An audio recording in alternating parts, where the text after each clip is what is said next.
여러분 안녕하십니까? JTB 뉴스입니다. 전북에서 처음으로 우한 폐렴을 의심받았던 대학생이 어젯밤 음성 판정을 받았습니다. 발열의 원인이 독감으로 확인되자 보건당국은 병원 격리를 해제한 뒤 학생을 집으로 돌려보냈습니다. 첫 소식 오정현 기자입니다. 우한 폐렴 증상자로 분류된 전주의 25살 대학생이 어젯밤 신종 코로나 바이러스 검사에서 음성 판정을 받았습니다.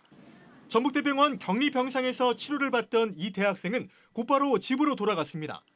38도에 이르는 고열의 원인은 코로나 바이러스가 아닌 A형 독감 때문인 것으로 확인됐습니다. 의심 환자로 분류됐던 환자분은 검사 결과 계절 인플루엔자 A형으로 진단이 되었습니다. 그래서 향후 계절 인플루엔자 A형의 치료를 받게 되면 되기 때문에 현재 격리가 해제된 상황입니다. 앞서 이 대학생은 같은 학교 사업단 19명과 지난 9일부터 나흘 동안 중국 우한시를 방문했습니다. 지난 12일에 귀국한 뒤 별탈이 없었다가 9일이 지난 그제 발열과 기침, 가래, 인후통 증세를 보였습니다.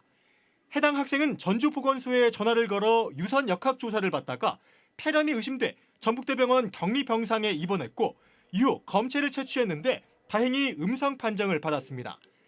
이에 따라 이 대학생의 중국 동행자 18명과 귀국 후 접촉했던 가족 등 8명도 보건당국의 역학조사 대상에서 제외됐습니다.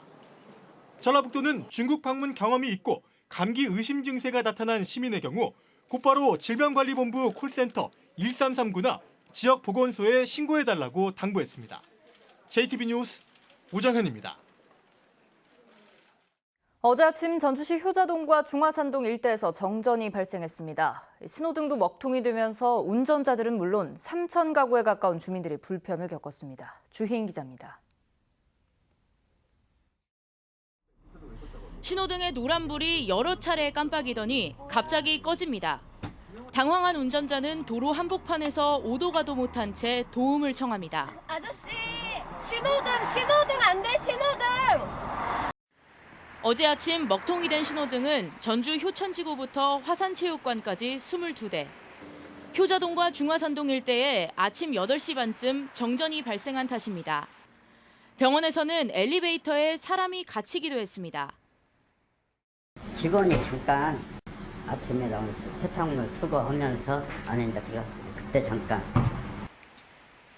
아파트 단지 등 2,800여 가구 주민 역시 불편을 겪었습니다. 한전이 밝힌 정전 시간은 10분이었지만 30분 넘게 전기가 들어오지 않은 곳도 있었습니다. 이 전기가 나가더니 한 30분 걸리는 것 같아요. 불편해요. 그냥 막 찬물로 막 머리 감고 그랬는데. 한전은 변압기 고장으로 정전이 났지만 구체적인 원인은 설명하지 못했습니다. 생각지도 못한 데에서 정도가 난 것이죠. 고장이 날 수 있는 요인들은 너무나 많기 때문에. 지난해 7월에도 효자동 일대에서 정전이 발생했는데 바로 원인을 찾지 못해 복구까지 2시간이나 걸려 큰 불편을 겪었습니다. 도심 정전 사고가 되풀이되면서 정확한 원인을 찾는 동시에 예방 대책이 요구됩니다. JTB 뉴스 주혜인입니다. 올해 대학 신입생부터 입학 지원자보다 정원이 많은 이른바 정원 역전 현상에 대학들이 정원을 못 채울 거라는 우려가 큽니다. 이미 정원을 많이 줄여왔는데도 전문대학을 중심으로 우려가 현실로 나타나고 있습니다. 권대성 기자의 보도입니다. 4년제 대학은 정시 모집에서 3곳까지 지원이 가능해 전체 경쟁률이 3대 1은 넘어야 미달이 아니라는 분석입니다. 전북 주요 4년제 대학들은 3대 1을 넘기긴 했는데 1년 전 경쟁률보다 떨어졌습니다. 무엇보다 전북에서만 대학 입학 정원이 입학 자원보다 2,700명 많은 탓입니다. 정원 채우기가 힘들 거라는 우려는 전문대부터 현실로 바뀌고 있습니다. 한 전문대학 홈페이지에 공개된 정시 모집 지원 현황을 보니 19개, 37개 전형에서 4개 전형은 미달, 7개 전형은 겨우 1대 1을 기록했습니다. 또 다른 전문대는 16개 전공 가운데 3개 전공이 미달됐고 3개 전공은 2대 1이 안 됐습니다. 그나마 도내 8개 전문대 가운데 5곳은 경쟁률을 공개하지 않고 있습니다. 한 대학은 올해 처음으로 서너 개 과에서 미달을 피하기 어려울 것으로 보고 있는데 경쟁률을 공개하지 않는 이유를 짐작해야 합니다. 다급한 일부 전문대학들은 정시 1차 합격자 발표 전부터 추가 모집에 들어갔습니다. 남아있는 자원이 없기 때문에 추가 모집을 한다 하더라도 상황은 쉽지는 않을 것 같습니다. 한 70%도 못 채우는 대학도 있을 것 같고요. 지난 몇 년간 정원을 전국에서 가장 많은 20% 가까이 줄이고도 줄어든 입학 자원에 지역 대학들은 신입생 모집난을 실감하고 있습니다. JTB 뉴스 권대성입니다. 전북혁신도시 금융타운에 호텔과 컨벤션 센터를 짓기 위한 부지 용도 변경이 마무리됐습니다. 이제 지난해 한 차례 실패했던 민간 사업자 유치와 정부의 투자 심사 통과라는 쉽지 않은 과제가 남았습니다. 김철 기자입니다. 국민연금공단 기금운용본부 옆 부지입니다. 혁신도시 지구단위 계획 변경안이 그제 전주시 도시건축 공동위원회를 통과해 이곳에 호텔과 컨벤션 센터 신설이 가능해졌습니다. 3만 3천 제곱미터 부지에 200실 이상의 호텔과 1,000명 이상을 수용할 컨벤션 센터 신설이 추진됩니다. 지난해 전라북도는 이곳에 금융시설과 호텔, 컨벤션 센터를 신설할 민간 사업자를 모집했지만 수익성이 떨어진다는 이유로 무산됐습니다. 이에 따라 전라북도는 금융시설을 도 재정 사업으로 짓고 민간 자본으로 호텔과 컨벤션 센터를 신설할 예정입니다. 그래도 민간 사업자 유치에 실패하면 도가 금융시설과 컨벤션 센터 신설까지 막고 민간은 호텔만 짓는 쪽으로 변경됩니다. 그러나 11층짜리 국제금융센터 신설에 1,200억 원이 필요한데 추가로 컨벤션 센터까지 떠안으면 도의 재정 부담은 1,500억 원가량으로 더 늘어납니다. 행정안전부의 타당성 조사와 중앙투자심사를 통과하기가 그만큼 힘들어지게 됩니다. 상반기 중에 저희가 타당성 조사를 마치고 하반기에 중앙투자심사를 신청을 하고 연내에 결과를 받으려고 노력하고 있습니다. 사업이 순조롭게 진행되더라도 국제금융센터 준공은 2023년, 호텔 준공은 빨라야 2025년입니다. 전라북도는 혁신도시가 금융중심지로 하루빨리 지정되길 희망하고 있지만 주변 여건은 가시밭길을 예고하고 있습니다. JTB 뉴스 김철우입니다. 민주당 경선을 앞두고 예비 후보들의 경쟁이 달아오르고 있습니다.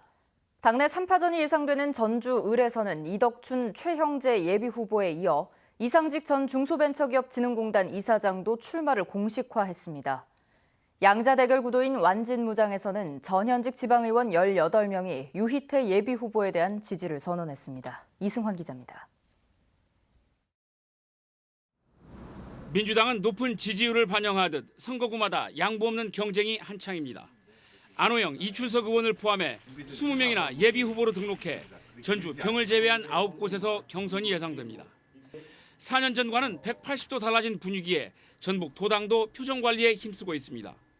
가장 중요한 것은 문재인 정부의 성공을 위해서 전라북도에서 압승을 해줘야 문재인 정부 후반기가 안정적으로 진행이 될 수 있다. 국민의당 출신의 제3지대는 4분 오열된 상황. 민주평화당은 정동영, 김광수, 조배숙 등 현역 의원의 경쟁력과 인지도가 높은 임정엽 전 완주군수 등을 앞세워 인물론으로 파고든다는 전략입니다. 저희 민주평화당에서는 이번 4.15 총선을 도민의 평가라고 생각합니다. 민주당처럼 고비용과 혼탁의 경선이 아닌 인물을 내세워서 경쟁한다면 충분히 승리할 수 있다고 생각하고 있습니다. 바른미래당 김관영, 대한신당 유성엽, 김종회, 무소속 이용호 의원까지 국민의당 출신들은 평화당을 포함한 제3지대 통합 성사 여부가 큰 변수가 될 전망입니다. 정의당은 지역의 높은 지지율을 바탕으로 비례후보 안정권에 전라북도 출신 인사를 배치하는 데 힘을 쏟고 있습니다. 이미 출마를 선언한 권태용 사무총장과 정상모 위원장 이외에 나머지 지역구 후보들도 막바지 조율 중입니다. 군산에서도 내부적으로 후보를 논의를 하고 있습니다. 그래서 최종적으로는 최대 한 5개 지역구에서 출마할 걸로 예상되고 있습니다. 20대 총선에서 새누리당으로 당선됐던 정운천 의원은 새로운 보수당의 둥지를 틀었고 자유한국당은 설 명절 이후에나 비례와 지역구 후보를 확정할 전망입니다. 비례 의석을 노리는 국가혁명 배당금당은 전라북도에도 15명의 예비 후보를 등록했습니다. 21대 총선이 민주당에게 4년 만에 선역전이 될 수 있을지, 또 옛 국민의당 출신들과 정의당은 어떤 성적표를 받아들 것인지 4월 15일은 이제 80일밖에 남지 않았습니다. JTB 뉴스 이승원입니다. 김제시가 대형 유통업체와 손잡고 지평선 축제 홍보에 나섭니다. 남원시가 난임 부부 시술비로 회당 최대 110만 원을 지원합니다. 나금동 기자입니다. 김제시가 편의점 프랜차이즈 업체인 BGF 리테일과 공동 홍보, 마케팅 업무 협약을 체결했습니다. 양 기관은 앞으로 기업 마케팅을 활용한 지평선 축제 홍보, 벽골제 파마트 조성, 김제 농산물을 활용한 상품 개발에 협력하기로 했습니다. 남원시가 난임 부부 시술비로 회당 최대 110만 원을 지원합니다. 지원 대상자는 기준 중위소득에 해당되는 난임 부부로 체외 수정과 인공 수정 등 시술 종류와 여성 연령에 따라 지원금이 달라집니다. 난임 시술비를 확대 지원하여 더 많은 난임 가정이 혜택을 받아 저출산 극복에 기여하도록 하겠습니다. 순창군이 올해 청소년 영화 캠프와 체험 위주 과학교실 운영 등 다양한 청소년 지원 정책을 펼칩니다. 순창군은 다음 달 영화 캠프를 시작으로 초등학교 내 과학교실 운영, 진로 직업체험 프로그램, 3D 프린터 교육 등 다양한 청소년 정책을 마련해 지원에 나서겠다고 밝혔습니다. 온라인 소통 창구 등을 통해서 학생들의 생각을 적극적으로 반영하고 이를 통해 다각적인 지원을 해나갈 생각입니다. 완주 삼례문화예술촌이 내일부터 27일까지 설맞이 민속 한마당 행사를 개최합니다. 민속 한마당 기간에는 미술관과 목공소, 디지털 아트관을 무료로 관람할 수 있고 사물놀이와 판소리, 전통마술 등 다양한 프로그램이 진행됩니다. JTB 뉴스 나금동입니다. 전북교육청이 올해 초등학교 입학 예정자 15명의 소재 파악을 경찰에 요청했습니다. 전북교육청은 지난 10일까지 진행된 초등학교 예비 소집에 나오지 않은 15명이 여전히 소재가 확인되지 않아 경찰에 수사를 의뢰했다고 밝혔습니다. 전북교육청은 예비 소집에 약 830명이 불참했는데 15명을 빼고는 아동의 소재와 안전 여부를 확인했습니다. 군산과 중국 석도를 오가는 국제회류호가 내일부터 2월 1일까지 휴항을 해 혹시 모를 감염자 입국에 따른 우한 폐렴 확산 우려가 줄었습니다. 선사 측은 해마다 명절을 전후해 두 척의 배가 휴항을 한다고 밝혔습니다.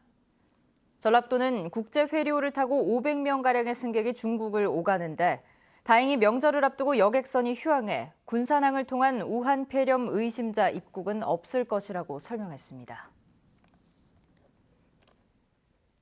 전북도의회는 KT가 조직 개편을 단행하면서 전북을 홀대했다며 깊은 유감을 표했습니다. 전북도의회는 KT가 경영 효율화를 이유로 호남광역본부를 광주에 신설한 데 크게 분노한다면서 이는 도민의 생활 편의를 외면하는 처사이자 균형 발전에도 반하는 결정이라고 말했습니다. 도의회는 KT 전북고객본부가 앞으로 광주 전남으로의 예속이 가속화하지 않기를 바란다며 기능 축소나 흡수 통합이 추진되면 200만 도민의 이름으로 좌시하지 않을 것이라고 경고했습니다. 전체 10만 원 가운데 8만 원을 지원받는 어업인 안전공제보험의 신청자가 부족해 사업비 반납 사례가 잇따르고 있습니다. 전라북도는 어민이 2만 원의 보험료만 내면 최대 1억 원의 유족급여와 장해급여를 받을 수 있지만 만여 명의 전북 어민 가운데 보험 가입자가 700명에 불과해 매년 사업비를 반납하고 있다고 밝혔습니다. 질병장애와 재활급여, 상해질병 지원 등 혜택이 많은 어업인 안전공제보험은 수협을 통해 신청할 수 있습니다. 오늘 새벽 1시 반쯤 고창군 고창읍의 한 교차로에서 5톤 트럭과 택시가 정면 충돌하는 사고가 나 경찰이 조사 중입니다. 이 사고로 60대 택시 운전자와 50대 승객이 숨지고 50대 화물차 운전자는 병원으로 옮겨져 치료를 받았습니다. 경찰은 목격자들을 상대로 정확한 사고 경위를 조사하고 있습니다. 오늘은 대체로 맑다가 밤부터 구름이 많겠습니다. 낮 최고 기온은 10도에서 13도로 어제보다 7, 8도가량 크게 올라 포근하겠습니다. 낮 동안 일부 지역에는 안개가 끼는 곳이 있겠습니다. 설 연휴에도 큰 추위 없이 평년 수준을 크게 웃도는 포근한 날씨가 이어지겠습니다. 다만 연휴 셋째 날인 일요일 오후부터 마지막 날인 월요일까지는 비가 오겠습니다.